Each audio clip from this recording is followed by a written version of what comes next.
Hi, welcome to my fourth video on solving trig equations. In my previous three videos, I discussed basic techniques and steps you need to follow when you solve trig equations.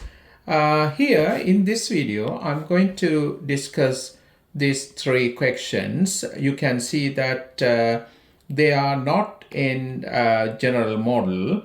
And also you can see that these intervals where you need to find the solutions are kind of, the broad intervals. Okay, so you're going to learn how you can handle this kind of situations, right? We learned that in my first three videos.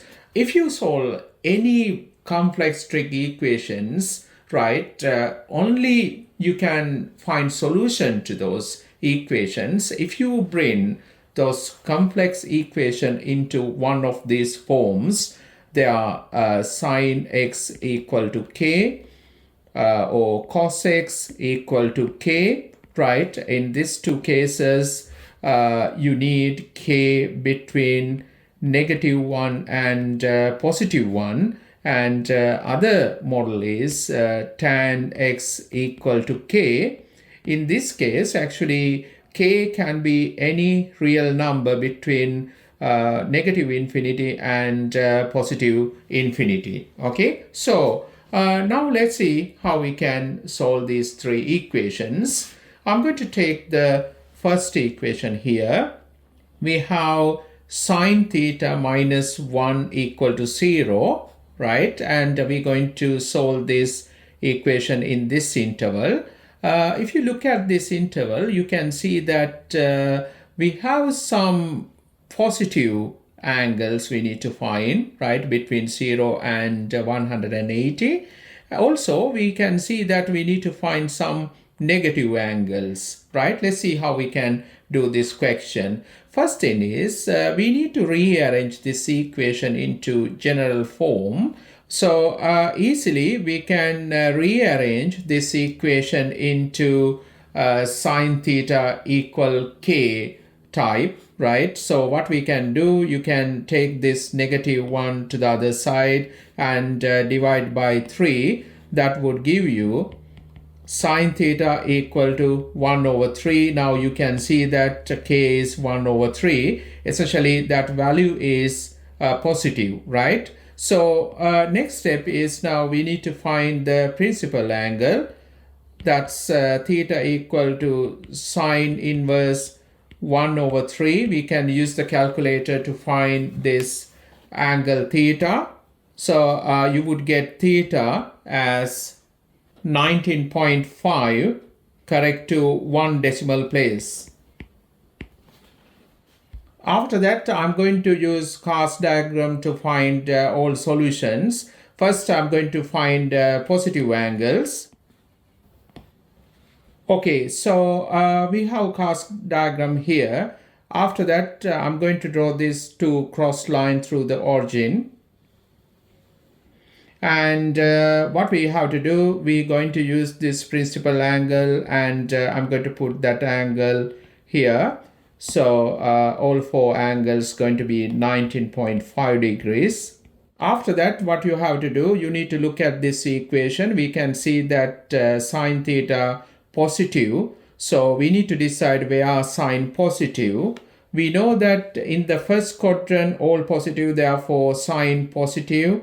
And we know that in the second quadrant, sine positive, right? So we're going to first get positive angles. Therefore, I need to measure from this positive x-axis, right, the first angle from the first quadrant, and second angle from the second quadrant, right? We're going to get these two solutions. We can see that this angle we can easily get here. It is actually same this angle, right? It's 19.5 degrees. And this angle you can read up to here 180. So you can take away this angle from 180, to get this angle, right?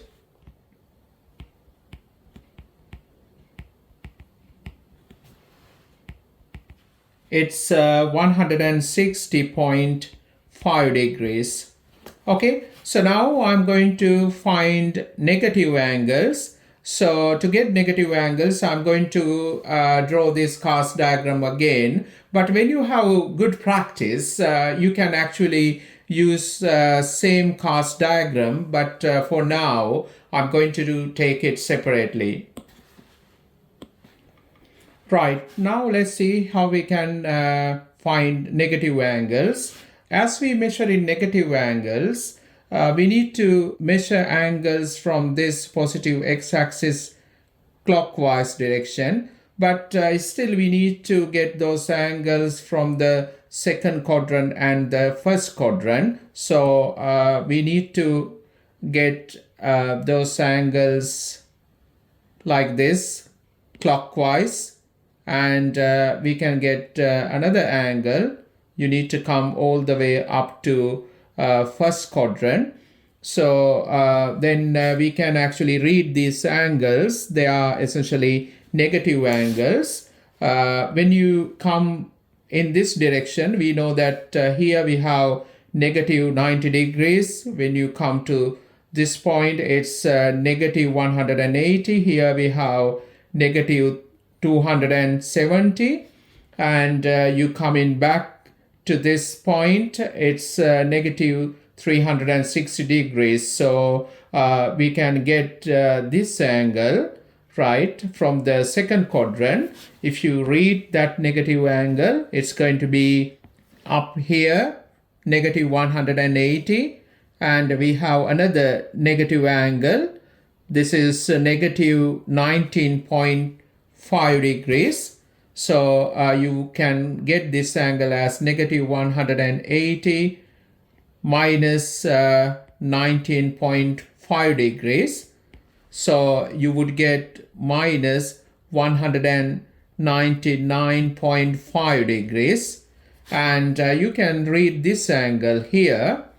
You know that if you come all the way up here, it's negative 360 degrees. But you need to remove this angle because we get in up to here, right? So you would get that angle as negative 360 degrees plus 19.5 degrees. That's going to be negative 340.5 degrees. Okay? After that, we can write all the solutions. Here we have two positive angles, this one and this one.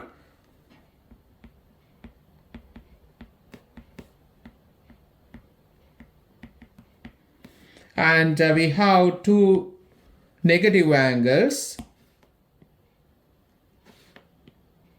You can write those angles here, minus 199.5 degrees.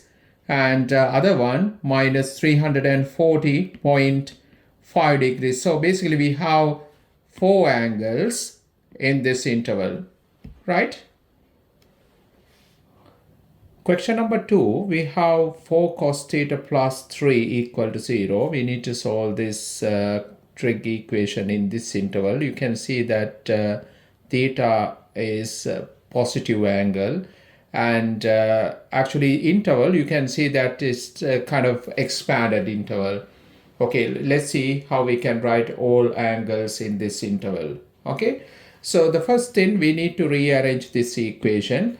What I'm going to do, I'm going to take this positive 3 to the other side and divide by 4 to get the general form. We know that we need the equation in this form, cos theta equal to k, right? So if you rearrange this equation into that form, you would get cos theta equal to negative 3 over 4. Now you need to notice that cos theta is negative, right? So let's see how we can find all theta. values satisfying this trig equation. So first thing is we need to find the principal angle. We can write theta equal to cos inverse negative 3 over 4. We can use the calculator for this. Theta equal to 138.6 degrees, correct to 1 decimal place. So you can see that theta is not acute angle, it's obtuse angle. So we learned that when we draw cos diagram, right, we need acute angle, corresponding acute angle. How you find it? You take away this angle from 180 degrees. So let's do that first. It's 41.4 degrees. Okay, so now I'm going to draw the cos diagram here. So here we have cos diagram. What I'm going to do, I'm going to draw two cross lines through the origin. After that, we can put this angle, acute angle, in here, right? So it's going to be 41.4.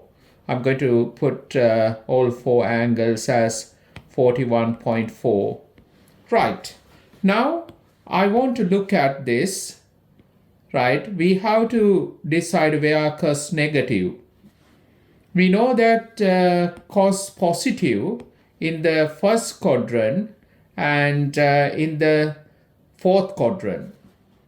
Therefore, I can now say that cos negative in the second quadrant and in the third quadrant. So we're going to find angles from the second quadrant and from the third quadrant. So how are we going to measure those angles?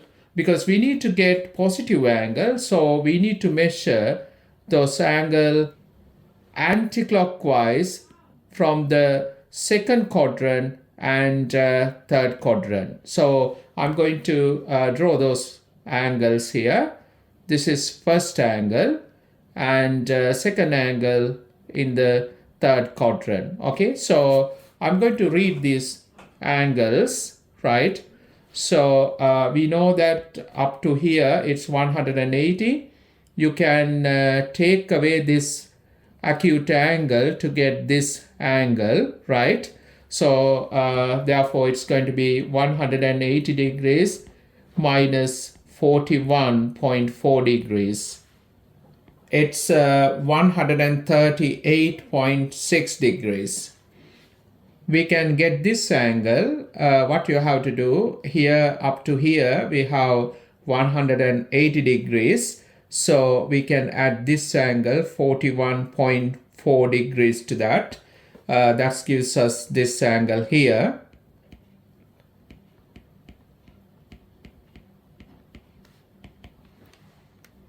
You would get 221.4 degrees.